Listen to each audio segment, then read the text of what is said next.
Wing commander retired Ashok सहाय जी इस वक्त हमारे साथ मौजूद है। मिस्टर सहाय, डिटेल आपसे यही इसी को लेकर समझना हम चाह रहे हैं दरअसल कि उन 46-45 सेकंड में क्या हुआ। 45 सेकंड में मेडे कॉल गया जिस तरह की इंफॉर्मेशन है, और उसके बाद फिर कुछ भी संभलने या समझने का मौका नहीं मिला। इसके बाद फ्लाइट क्रैश हो गई, 241 जाने चली गई, 56 अन्य लोग मारे गए।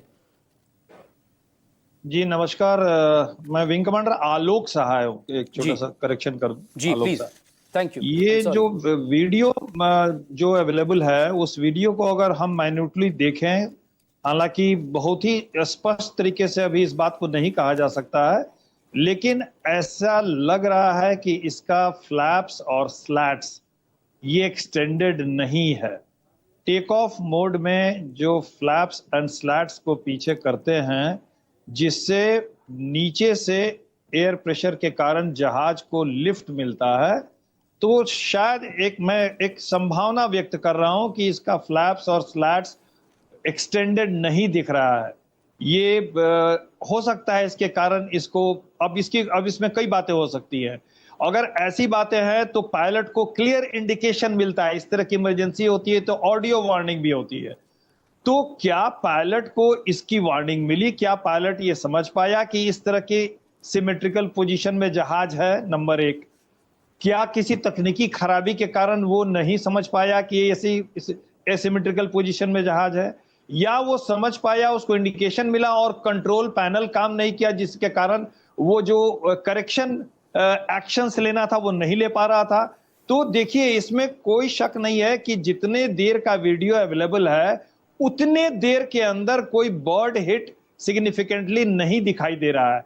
बर्ड हिट होने पर एक फ्लेम आउट का स्मोक हल्का सा और फ्लेम आउट का क्लियर वो दिखता है, दूर से भी दिखता है, तो जो नहीं दिख रहा है नंबर एक। और अगर इंजन फ्लेम आउट हो तो दोनों जहाजों में, दोनों इंजन में इंजन फ्लेम आउट थोड़ा सा रेयर केस होता है, बहुत बड़ा फ्लॉक होता है तब ऐसा होता है। तीसरी बात मैं ये कहना चाहूंगा कि इसकी देखिए, टेक ऑफ के समय उसने मेडे कॉल दिया। इसका मतलब मेडे मतलब कि aircraft is in grave danger. दो तरह की इमरजेंसी कॉल्स होती हैं, पैन पैन पैन, और एक होता है mayday mayday mayday. Mayday is that the aircraft is in grave danger, that is the last call of extreme dangerous situations. So naturally pilot और को पायलट विभिन्न चीजों से जूझ रहे होंगे उस समय, उस सिचुएशंस को रिट्रीव करने के लिए, चाहे वो कुछ भी हो सकता है फ्यूल ब्लॉकेड हुआ हो, थोड़ी देर तक फ्यूल काम किया, उसके बाद इंजन को पावर नहीं मिला फ्यूल ब्लॉकेड के कारण। हो सकता है कि उसके जो इलेक्ट्रॉनिक्स, कंप्यूटर के जो सिस्टम्स हैं, हाइड्रोलिक्स, उसमें तकनीकी खराबी आ गई और वो कंट्रोल नहीं कर पा रहा था, वो उसका कंट्रोल फेलियर हुआ है। तो अब तो ये जांच के बाद ही पता चल पाएगा कि क्या हुआ है, लेकिन यह स्पष्ट लग रहा है कि टेक ऑफ के बाद जहाज ने अंडर कैरेज रिट्रैक्ट नहीं किया, flaps and slats extended position में नहीं लग रहे हैं। तो ये जो है, इसमें कोई शक नहीं है कि काफी बड़ी इसमें कुछ ना कुछ खराबी हुई है। वो खराबी क्या सिर्फ टेक्निकल रीजंस के साथ हुई है, या फ्यूल कंटामिनेशन से हुई है, या उसके टीआरएस में ठीक से ध्यान नहीं दिया गया, मेंटेनेंस में जब जहाज आके लैंड किया, ये सब तो अब जांच के बाद ही पता चलेगा कि एक्चुअल स्थिति क्या हुई थी। और मैं एक ये भी बात बता दूं कि इसमें कोई शक नहीं है कि अब जो हमारी सुरक्षा एजेंसियां हैं वो सबोटाज के एंगल से भी इसको जांच कर रही होंगी कि कहीं वो एंगल तो नहीं है। हालांकि इसकी संभावना थोड़ी कम लगती है, लेकिन ऐसे एक्सीडेंट में इस एंगल को भी देखना पड़ेगा।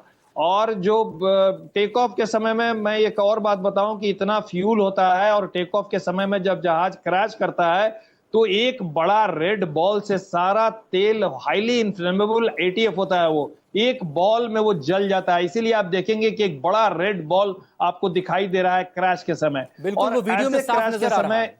जी, और ऐसे में क्या होता है कि डेड बॉडीज को पहचान के निकालना, वो छोटे छोटे, बहुत दुर्भाग्य के साथ मैं कह रहा हूं, मैंने क्रैश साइट्स देखे हैं, वो आपको बहुत छोटे छोटे, कई जगह से तो खुरच के निकालने पड़ते हैं, प्लास्टिक के थैले में रखना पड़ता है। तो जो आम जनता ये समझ रही है कि भाई क्यों नहीं सरकार आंकड़ा दे रही है, सुरक्षा एजेंसियां क्यों नहीं बता रही हैं कितनी बॉडी मिली, क्या मिली? वो इसलिए कि बॉडी को इकट्ठा करने में, डीएनए से उनका मिलान करके छोटे छोटे अवशेषों को अलग करने में काफी समय लगता है। जी हाँ। जी